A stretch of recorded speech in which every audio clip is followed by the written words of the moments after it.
छात्र सड़कों पर है। और याद रखिएगा, उनके सपनों के बीच कोई आएगा, पहाड़ आए, दरिया आए या चट्टान आए, छात्र टकराएंगे महोदय।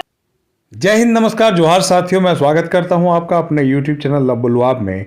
जैसे सीजीएल का जो आंदोलन है, उसका जो घटनाक्रम, दिन भर की जो घटनाएं हुई हैं, तमाम घटनाओं से आप वाकिफ़ होंगे। लेकिन इन घटनाक्रम ने, इन घटनाओं ने एक जो सबसे बड़ा सवालिया निशान छोड़ा है, जिस शख्स पर यह सवाल का निशान छोड़ा है, वो शख्स है जयराम महतो। जी हाँ, आंदोलन तो हुआ, आंदोलन का घटनाक्रम हुआ, और ये बात भी सत्य है कि इस आंदोलन की जो अग्रणी भूमिका निभाने वाले लोग थे वो जेएलकेएम पार्टी से ही थे, जयराम महतो के पार्टी के ही लोग थे, और सबसे प्रमुख चेहरा उसमें जो देवेंद्र महतो थे। जी हाँ, लेकिन गजब एक ट्विस्ट जो है, छात्र लगातार जो लोग इससे जुड़े हुए हैं उनके कमेंट्स में और सोशल मीडिया साइट्स पर जो देखने को मिल रही है, इससे यह आकलन किया जा सकता है कि फिलहाल जो राज्य में जो वर्तमान तुरंत इस पल का पिछले 2-3 घंटों का जो माहौल है, इस माहौल से जयराम महतो पे एक सवालिया निशान लगाते हुए लोग दिख रहे हैं। और इसके पीछे और कुछ नहीं है, केवल और केवल जयराम महतो से छात्रों की आशा और आकांक्षाएं हैं। जी हाँ, जिस प्रकार से जयराम महतो ने विधानसभा में जेएसएससी सीजीएल मुद्दे को उठाया था और जितने प्रखर स्वर में उन्होंने इस बात को कहा था, छात्रों को के अंदर ये कॉन्फिडेंस आ गया था कि जब भी हम लोग आंदोलन करेंगे, जेएलकेएम पार्टी तो हमारे साथ होगी ही,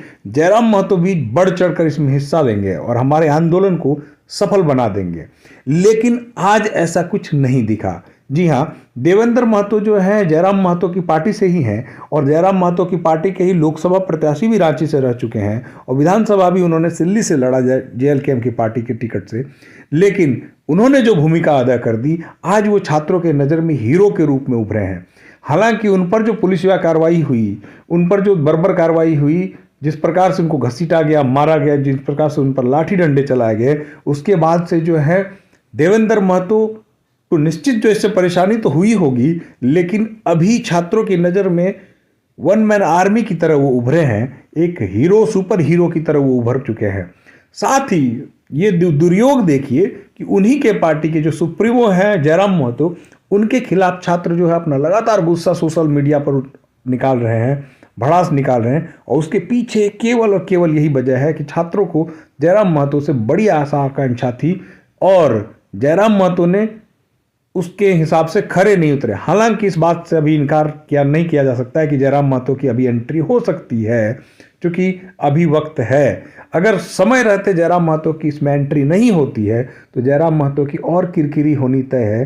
जयराम महतो का अब तक भी कोई स्टेटमेंट नहीं आना इस बात को दर्शाता है, और इस बात छात्रों को बहुत कुछ बोलने के लिए ये अपने आप में क्लू दे के जाता है।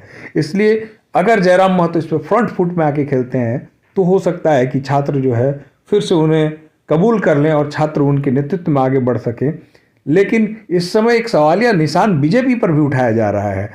छात्र कह रहे हैं कि जो बीजेपी भर चुनाव जेएसएससी सीजीएल के मुद्दे पर को लेकर आगे आई, क्या वो बीजेपी आज के आंदोलन में छात्रों के साथ कहीं दिखी? क्या बीजेपी के युवा मोर्चा के कार्यकर्ता दिखे? किसी प्रकार से बीजेपी छात्र आंदोलन को समर्थन करते दिखे? आज उनके टारगेट पर बीजेपी भी है, जी हाँ, लेकिन सबसे अधिक टारगेट पर जो है वो निश्चित तौर पर जयराम महतो है, क्योंकि सबसे अधिक आशा और आकांक्षा भी जयराम महतो से ही छात्रों को थी।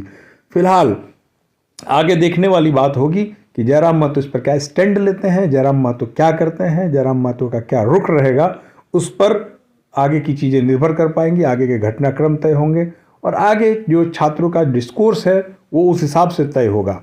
फिलहाल यही माहौल है और देखा जाए आगे कि जयराम महतो का क्या स्टेटमेंट आता है, बीजेपी का क्या स्टेटमेंट आता है। क्या बीजेपी छात्रों के आकांक्षाओं पे खरा उतरेगी, या केवल छात्र जैसा कह रहे हैं कि बीजेपी ट्विटर खेल रही है, बीजेपी केवल जो है वीडियो ट्वीट खेल रही है, वीडियो खेल रही है, ग्राउंड पर बीजेपी नहीं दिख रही है। ये तमाम सवाल के जवाब जो हैं अभी अनुत्तरित है और छात्र इसका जवाब चाह रहे हैं, और मुझे जैसा लग रहा है कि जब तक इसके जवाब सामने नहीं आएंगे तब तक छात्रों के अंदर ये घोर निराशा का वातावरण, माहौल बना हुआ रहेगा। भविष्य आगे देखने वाली बात होगी कि किस प्रकार से जो है जयराम महतो और बीजेपी का इसमें रुख रहता है। लेकिन इस बात से इनकार नहीं किया जा सकता कि आज के आंदोलन को लीड करने में जयराम महतो की पार्टी जेएलकेएम की ही मुख्य भूमिका रही। ग्राउंड पर बीजेपी कहीं नहीं दिखी। अगर आप चैनल से जुड़े हुए हैं, नए हैं तो कृपया चैनल को सब्सक्राइब कर दीजिए। जय हिंद, धन्यवाद।